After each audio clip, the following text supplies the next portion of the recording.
al gasto público. Bien. Es precisamente esa confusión, esa interpretación que se le puede dar a esta naturaleza jurídica de los estímulos, lo que genera que algunas personas tengan muy claro su acumulación y habremos otras personas que tengamos un poquito más clara la no acumulación, particularmente para efectos de la ley del impuesto sobre la renta. Muy bien. Y si me permites tocar un poquito más, este tema se prestó mucho o adquirió importancia en algunos años recientemente pasados porque existía, insisto, este estímulo por desarrollos, por proyectos en inversión y desarrollo de tecnología, en donde en este caso el Servicio de Administración Tributaria sostenía que todos aquellos beneficiarios de este estímulo deberían considerarlo como un ingreso acumulable, lo que implicaba que una vez que se obtuviera este beneficio, pues debería de pagar el impuesto correspondiente. Evidentemente, hubo quienes no estaban de acuerdo y se dio esta discusión hasta que finalmente, en el 2008, emite el SAT un criterio normativo y señala de manera general que todos los estímulos fiscales deben considerarse como ingresos acumulables para efectos de la ley del impuesto sobre la renta. Muy bien. Entonces aquí habría que analizar cuáles son los argumentos que la autoridad esgrime en relación a por qué lo considera como un ingreso acumulable y cuáles serían los argumentos de defensa del contribuyente para no considerarlo como tal. Me imagino que la autoridad simplemente al decir el artículo 17, en tratándose de personas morales, establece que acumulará la totalidad de sus ingresos, pues dirá, ese es un ingreso acumulable y punto. O no sé si hay algún argumento de fondo en ese criterio normativo, o ya en un litigio como el que ustedes han vivido, como el que tú viviste particularmente, ¿cuáles son esos argumentos, Gil? Y si pudiéramos entender la posición de un lado y la posición del otro para llegar a una conclusión. Claro que sí, cómo no. Mira, el argumento o los argumentos en los que se apoyaba la autoridad, que ya están de alguna manera reflejados en este criterio normativo, pues vaya, tienen su antecedente en aquellos asuntos que posteriormente dieron origen a los litigios ante los tribunales.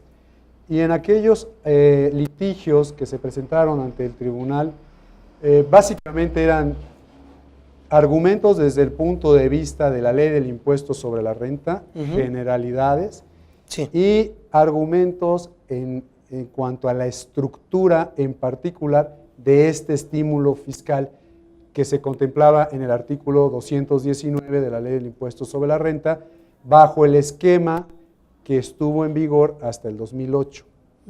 El primer argumento que desarrollaba la autoridad para considerar que era un ingreso acumulable era partiendo del artículo 17, como tú bien lo mencionas. Y el argumento de la autoridad era en el sentido de que este argumento obliga a todas las personas morales residentes en el país a acumular la totalidad de los ingresos que se obtuvieran, ya fuera en efectivo, en bienes, en servicios, en crédito o en cualquier otro tipo durante el ejercicio. Ese era su primer argumento. Y este argumento lo apoyaba o lo enfocaba a sostener que es un ingreso en crédito, por un lado, y por el otro también se basaba en el artículo 17 de la ley del impuesto sobre la renta, en el segundo párrafo, porque como seguramente varios de ustedes saben, este segundo párrafo del artículo 17 contempla las excepciones a aquellos ingresos que se van a considerar acumulables y menciona cuáles no son acumulables. Toda vez que, en opinión de la autoridad, no estaba expresamente consignado el estímulo fiscal, era, en una interpretación a contrario sensu, por lo tanto, acumulable. Ya metiéndonos al tema del otro argumento que tiene que ver con específicamente la regulación que existía del estímulo fiscal por investigación y desarrollo de tecnología, la autoridad sostenía que al hablarse de un crédito, estábamos nuevamente en presencia de un ingreso en crédito. Y me explico un poquito. Para esto hay que meterse a comentar en qué consistía este estímulo fiscal. Okay.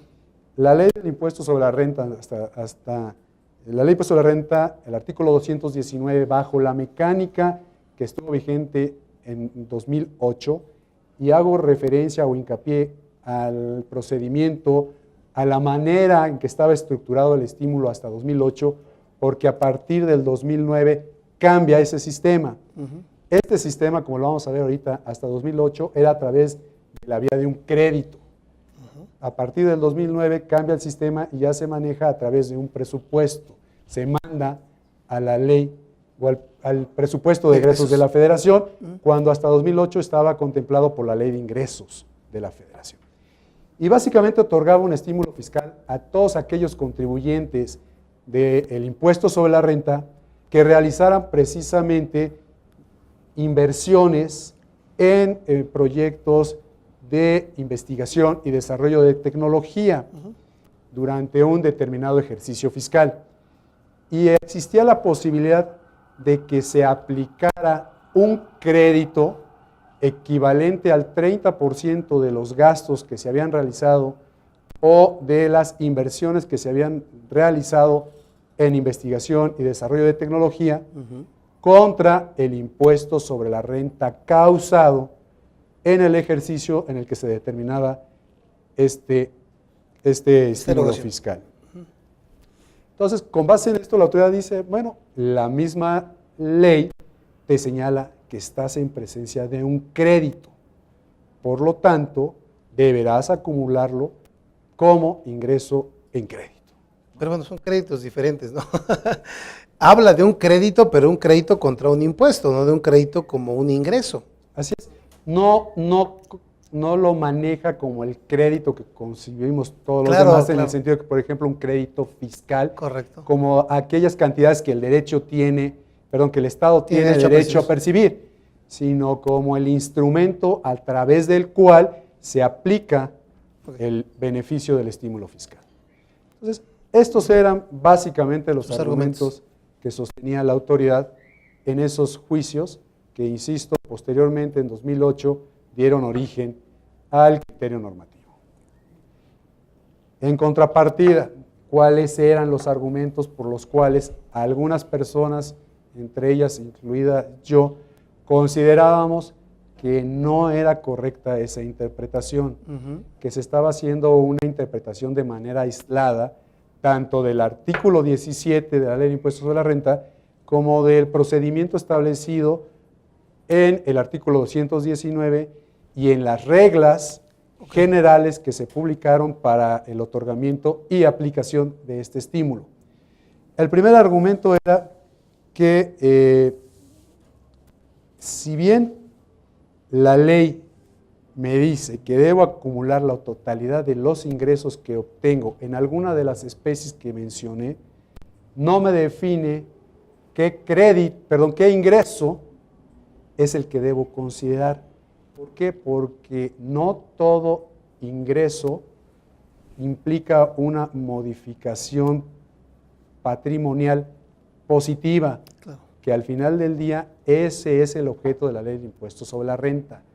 La Ley del Impuesto sobre la Renta lo que busca es gravar aquellos ingresos que modifiquen o que incrementen positivamente el patrimonio. Y en este caso no se da porque, insisto, no todo ingreso es, para efectos del impuesto sobre la renta, objeto de acumulación. La Suprema Corte de Justicia tuvo que dar un pronunciamiento para saber cuándo se está en presencia de un ingreso que debe ser acumulable para efectos de la Ley del Impuesto sobre la Renta y cuándo estamos hablando de algún otro tipo de ingreso o de entrada de dinero. Así es. ¿No? Cuando estamos hablando de un ingreso diverso a una riqueza. Okay. Y es la Suprema Corte de Justicia la que dijo esta aseveración que hice mención hace ratito, en el sentido de que únicamente jugará para efectos de esta ley aquel ingreso que modifique positivamente el haber patrimonial del contribuyente. Si no llegaremos al absurdo que un préstamo sería un ingreso, ¿no? Exactamente. Que es probable que a lo mejor una aportación de capital, bueno, aunque esa está establecida en el 17, pero algún préstamo me lo considerarán como un ingreso sin que se modifique el patrimonio, ¿no? Así es. Ok, Así es. muy bien. ¿No? Luego, respecto de la doctrina, pues me dice cuándo se considera que hay un ingreso en crédito.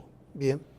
Y esto está muy ligado a lo que, insisto, la doctrina jurídica reconoce como un derecho en crédito. Ujú. El derecho en crédito es aquella posibilidad que tiene una persona de exigir de otra persona, en este caso de un deudor, el cumplimiento de una contraprestación. Ujú. En la medida en que yo pueda exigirle a esa persona deudora que cumpla, incluso de manera coercitiva, con esa contraprestación, podemos hablar de la existencia de un derecho en crédito. Ujú. Si no se da un derecho en crédito, no puedo hablar que exista un incremento patrimonial para el contribuyente. Ujú. Y esto hago un paréntesis porque el patrimonio, desde el punto de vista jurídico, es el conjunto de derechos y obligaciones de las que una persona es titular. Si en este caso hay un derecho que se incrementa como si fuera un derecho en crédito, pues ahí sí habría una modificación positiva. Claro. En este caso no, y lo voy a explicar un poquito más. Me voy a meter a analizar las reglas que se establecieron, las reglas generales que se establecieron para la obtención y para la manera en que se obtenía, insisto, y se entregaba este estímulo fiscal. Ujú. Decía la ley del impuesto sobre la renta que tanto el monto que se iba a distribuir por este estímulo fiscal, así como las reglas que tenían que cumplirse, iban a ser las que estaban previstas en la ley federal, en la ley federal de ingresos. La ley federal de ingresos establecía la existencia de un comité intersecretarial Ujú. que era el encargado de otorgar este estímulo.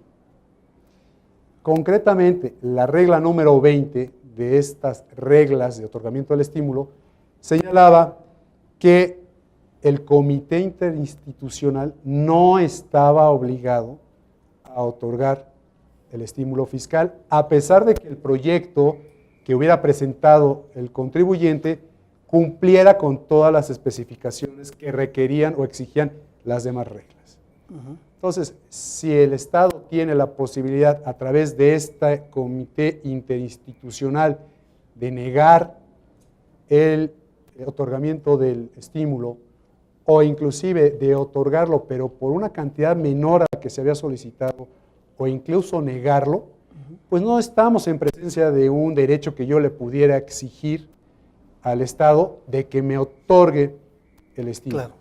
¿No? Y por otro lado, también hay otra regla, la 25, que me decía que las resoluciones del comité interinstitucional, en el sentido de no otorgar el estímulo o hacerlo de un monto menor, no constituía instancia y los contribuyentes no podrían impugnar. Entonces aquí queda muy claro que no existe por parte del contribuyente, insisto, a pesar de haber cumplido con todos los requisitos que me señalaban las reglas, pues una facultad para acudir y decirle al Estado, Estado, estás obligado a otorgarme este beneficio y a otorgármelo en el monto que te pedí. Ujú. No existe esa posibilidad, no existe ese derecho en crédito, no existe como consecuencia un ingreso. Eso, insisto, atendiendo a la naturaleza, y ese era uno de los argumentos que se manejaron en el litigio.